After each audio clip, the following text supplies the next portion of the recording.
करके सेतु को विखंडित करने का हठ लिया। माननीय उच्चतम न्यायालय ने सलाह दी, अगर अमुक प्रोजेक्ट को क्रियान्वित ही करना है तो स्थान बदल लो ताकि सेतु विखंडित ना हो। केंद्रीय शासन तंत्र ने हठयोग का परिचय दिया। मैंने चीन की सीमा से लेकर रामेश्वरम तक यात्रा की।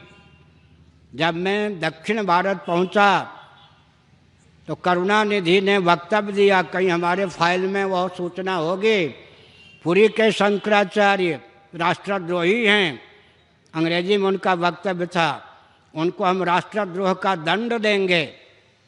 और टी.एन. बालू जो उन्हीं के दल का कांग्रेस में जहाज परियोजना मंत्री था, उसने दिल्ली में कहा हमको लक्ष्य करके राष्ट्रद्रोही हैं ये, इनको राष्ट्रद्रोह का दंड दिया जाएगा। समझ गए? राष्ट्रद्रोह का दंड दिया जाएगा।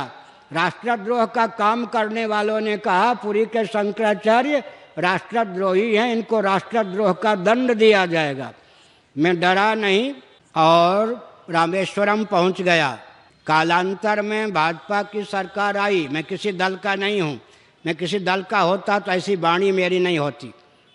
लोभ भय कोरी भावुकता विवेक के वशीभूत व्यक्ति ऐसा बोल नहीं सकता है।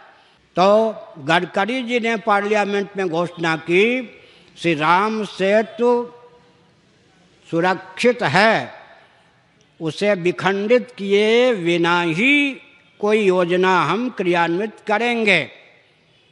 लेकिन माननीय उच्चतम न्यायालय ने फिर पूछा है, क्या सेतु को विखंडित करने का अभियान आपका विद्यमान है? जॉर्ज फर्नांडीज ने भी वाजपेयी जी के शासनकाल में यह प्रोजेक्ट क्रियान्वित हो, इसका प्रस्ताव वाजपेयी जी को दिया था। मुझे बहुत कुछ मालूम है।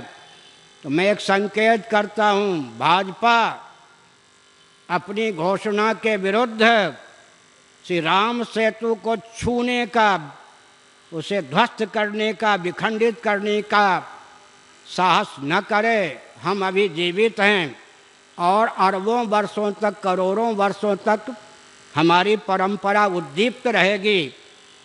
इस अत्याचार को हम कतई सह नहीं सकेंगे। आर्थिक दृष्टि से भी हानि के अतिरिक्त लाभ नामक कोई चीज़ नहीं है। फिर सज्जनों सुनिए, भगवान राम भद्र के द्वारा, वो जहाँ सच्चिदानंद स्वरूप सर्वेश्वर हैं, सारी सृष्टि बनाई गई। लेकिन श्री रामावतार में दक्षिण भारत में केवल उनकी दो कृति, पहली कृति राम सेतु, आपको पता नहीं होगा, हमने श्रीलंका के सरकार, लंका से भी संबंध स्थापित किया। श्रीलंका ने कहा बिल्कुल ऐतिहासिक सेतु है, राम जी के द्वारा निर्मित सेतु है, इसके टूटने पर हमको आघात लगना ही लगना है। हमने संयुक्त राष्ट्र संघ को शंकराचार्य के पद से पत्र दिया।